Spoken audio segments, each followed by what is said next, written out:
வெக்கம் விட்டு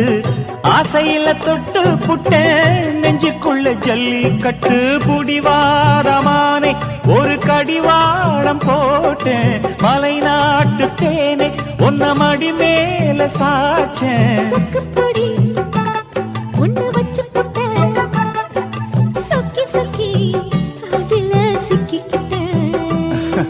கிச்சிலி சம்பா குத்தி எடுத்தே மொச்ச குழம்பும் வச்சு எடுத்தே ஆமாடி அதுக்காகத்தான்